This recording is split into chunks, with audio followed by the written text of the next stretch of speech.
Audio Jungle.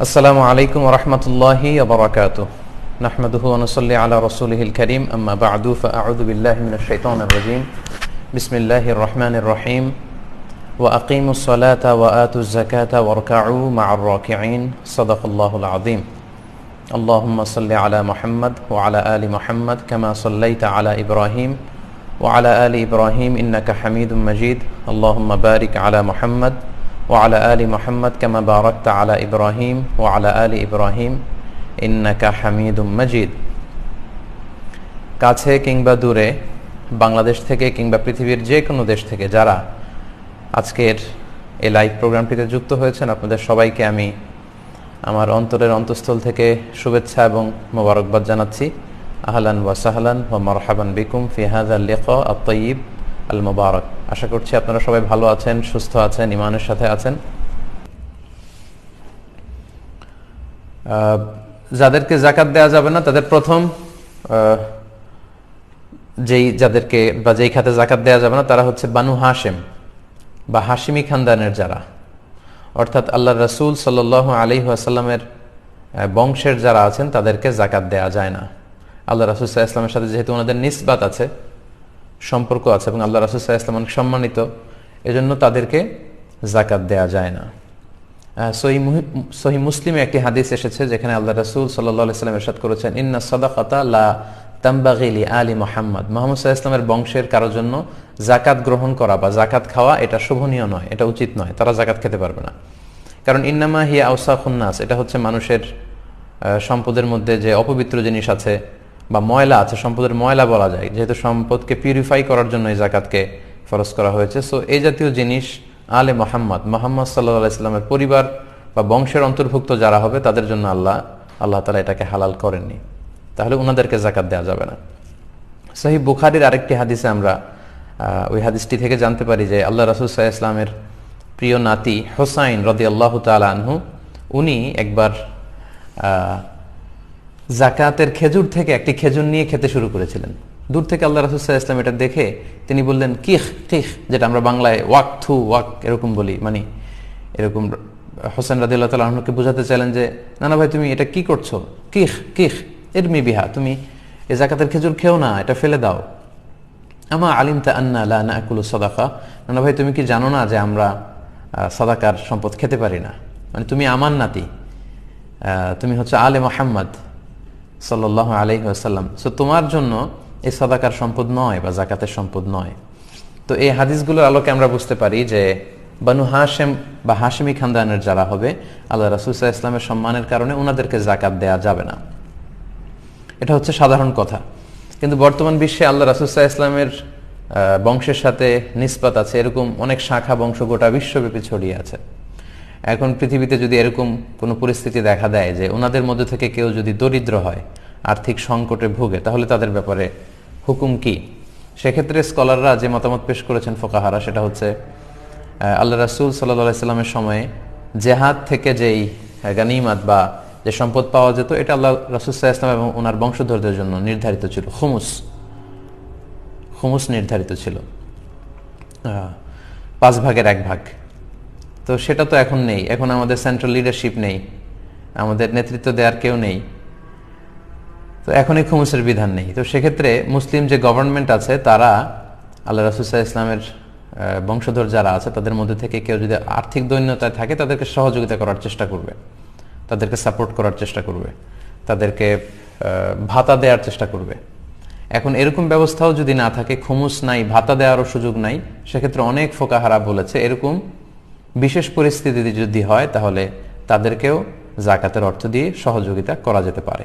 তবে সাধারণত বনু হাশিমের কাউকে যাকাতের সম্পদ থেকে টাকা বা অর্থ দেয়া যায় না, তাহলে এই এক খাতে যাকাত দেয়া যাবে না, বা হাশিমি খানদানের যারা তাদেরকে যাকাত দেয়া গেল না।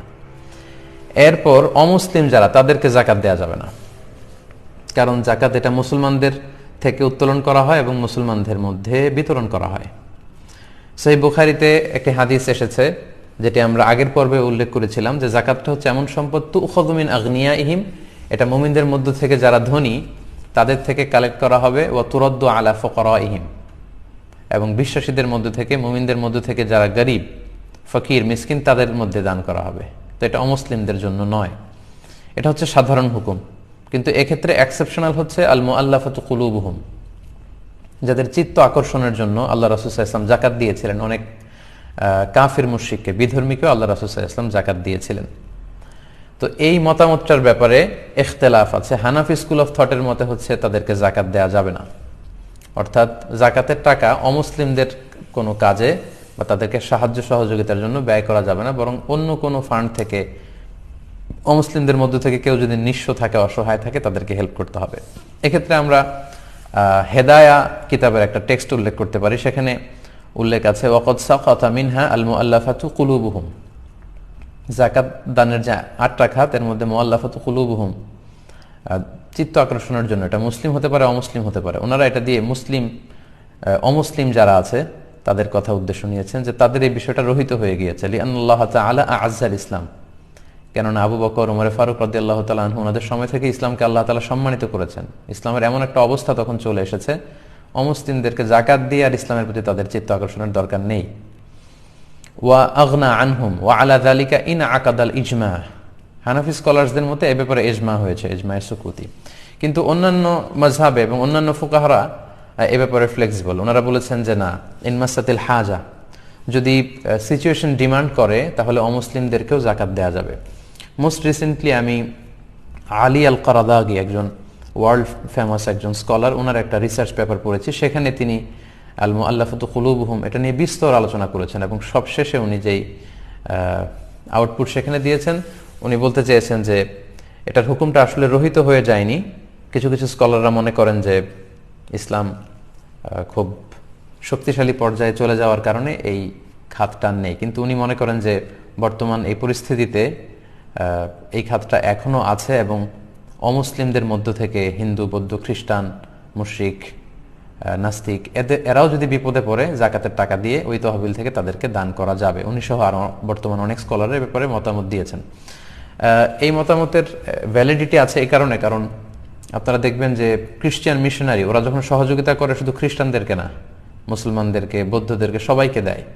তো সেক্ষেত্রে মুসলমানদেরও দানের ক্ষেত্রে এরকম ওয়াসাআত বা খুব বড় ব্রড পরিসর থাকা উচিত, যেটা অমুসলিমদেরকে আকৃষ্ট করবে। আর নন মুসলিম সোসাইটিতে যারা ইউরোপে, আমেরিকায় থাকে, সেখানে কিন্তু আমাদের মুসলিম ভাই বোনেরা মাইনরিটি। নানা কারণে, ইসলামোফোবিয়ার কারণে কিন্তু তারা সেখানে অপারেশনের শিকার হচ্ছে। সো আমাদের মুসলিম এনজিওগুলো যখন যাকাতের টাকা থেকে অমুসলিমদেরকে সহযোগিতা করে, তখন মুসলমানদের একটা ভালো সোশ্যাল অবস্থান সেখানে তৈরি হয়। ফলে তাদের উপর যে অত্যাচার বা তাদের ব্যাপারে যে ভুল ধারণা, এগুলো কমতে শুরু করে। সো এগুলোর আলোকে বর্তমান অনেক মডার্ন স্কলাররা বা ফোকাহারা ওনারা বলেছেন যে এই হুকুমটি একেবারে রহিত হয়ে যায়নি। যদি প্রয়োজন হয় তাহলে সেখান থেকে নন মুসলিমদেরকেও চ্যারিটি করা যেতে পারে যাকাত থেকে। তাহলে দুটি খাত আমরা জানলাম। 3 নাম্বার হচ্ছে কোন ধনী বা স্বাবলম্বী লোককে যাকাত দেওয়া যাবে না। এটা তো সিম্পলি আমাদের আকল খাটিয়ে আমরা বুঝতে পারি যে যাকাত হচ্ছে গরিবদের হক, এটা ধনীরা কেন পাবে, স্বাবলম্বীরা কেন পাবে, তাদেরকে, ধনীদের জন্য এটা নয়, এটা গরিবদের জন্য। তবে এই ক্ষেত্রে কয়েকটা এক্সেপশন আছে, যেমন আমিলিনা আলাইহা, আমরা গত পর্বে বলেছিলাম যে যারা যাকাত ফাউন্ডেশনে জব করবে বা ইসলামিক যাকাত বোর্ডে যারা চাকরি করবে, তাদের স্যালারিটা যাকাত থেকে দেয়া যাবে, যদিও তারা পার্সোনালি ধনী হয়। পাশাপাশি ইবনু সাবিলের কথা আমরা বলেছি, যারা মুসাফির বা পথিক, ব্যক্তিগতভাবে তারা ধনী, কিন্তু সফরে তারা সহায় সম্পত্তি সব হারিয়ে নিঃস্ব হয়েছে, তারা ধনী হওয়া সত্ত্বেও তাদেরকে বাড়িতে পৌঁছার জন্য বা এই বিপদ থেকে মুক্ত করবার জন্য যাকাতের অর্থ থেকে সহযোগিতা করা যাবে। এবং আল মুজাহিদ ফি সাবিলিল্লাহ, আল্লাহ রাস্তায় যারা জিহাদ করছে, অস্ত্র শস্ত্র, বিভিন্ন রসদ সামগ্রী কিনবার জন্য যাকাতের টাকা থেকে তাদেরকে সাহায্য করা যাবে। আচ্ছা, তাহলে 3টা খাত আমরা জানলাম যাদেরকে যাকাতের টাকা দেয়া যায় না। 4 নাম্বার হচ্ছে ঔরসজাত সম্পর্কের কোনো লোকজনকে যাকাত দেয়া যায় না। অর্থাৎ আমি যার ঔরস থেকে জন্মেছি কিংবা আমার ঔরস থেকে যারা জন্মেছে, তাদের কাউকেই যাকাত দেয়া যাবে না। যেমন আমি জন্মেছি আমার বাবার ঔরস থেকে, বাবা মার মাধ্যমে পৃথিবীতে এসেছি, তাহলে বাবা এবং মাকে যাকাত দেয়া যাবে না। তার উপরে যদি যাই, দাদা দাদি, এদেরকে দেয়া যাবে না, দাদা দাদা এদেরকে দেয়া যাবে না। ওয়াইন আলা, যত উপরে যাওয়া যায় এদেরকে যাকাত দেওয়া যাবে না। আবার আমার ঔরস থেকে যারা জন্মেছে, যেমন আমার ছেলে, আমার মেয়ে, তাদেরকে আমি যাকাত দিতে পারবো না। কিংবা ছেলের ছেলে, মেয়ের মেয়ে, আমার নাতি নাতনি, তার নাতি নাতনি যত নিচের দিকে যাক তাদেরকে কিন্তু আমরা যাকাত দিতে পারবো না। তাহলে 4 নম্বর খাতে আমরা জানলাম যে ঔরসজাত সম্পর্ক যদি আমাদের থেকে থাকে, ওই সম্পর্কের আত্মীয়দেরকে, বাবা মা, দাদা দাদি, ছেলে মেয়ে, নাতি নাতনি, তাদেরকে আমরা যাকাত দিতে পারবো না। 5 নম্বর হচ্ছে স্ত্রীকে যাকাত দেওয়া যায় না। কথাটা শুনতে একটু হাস্যকর মনে হলো, স্বামী কিন্তু তার স্ত্রীকে কখনোই যাকাত দিতে পারবে না, কারণ স্ত্রীর ভরণ পোষণ খরচ এগুলো বহন করা কিন্তু স্বামীর উপর আবশ্যক, তাই স্ত্রীকে যাকাত দেওয়া যাবে না। এই 5 শ্রেণীর লোককে সাধারণত যাকাত দেওয়া যায় না। আলহামদুলিল্লাহ আমরা দেখছি ইতিমধ্যে প্রায় 40,000 ভাই বোন যুক্ত হয়েছেন। দেরি করে যারা যুক্ত হয়েছেন, তারাবির সালাত আদায় করে আস্তে আস্তে জয়েন করতে অনেকের দেরি, তাদেরকে মুক্ত করেন। আমি আপনাদের জন্য, সকলের জন্য আন্তরিকভাবে দোয়া করি এবং আপনাদের সকলের কাছে এই কদরের রাতে আন্তরিক দোয়া চাচ্ছি। আল্লাহ তাআলা আপনাদের সবাইকে ভালো রাখুক, সুস্থ রাখুক, ঈমানের সাথে রাখুক। এখানেই আজকের লাইভ প্রোগ্রামটি আমরা শেষ করতে যাচ্ছি। আমরা কাফারাতুল মাজলিস পরে আলোচনার ইতি ঘটাচ্ছি। সুবহানাকাল্লাহুম্মা বিহামদিকা আশহাদু আল্লা ইলাহা ইল্লা আনতা আস্তাগফিরুকা ওয়া আতুবু ইলাইক। ওয়াসসালামু আলাইকুম ওয়া রাহমাতুল্লাহ।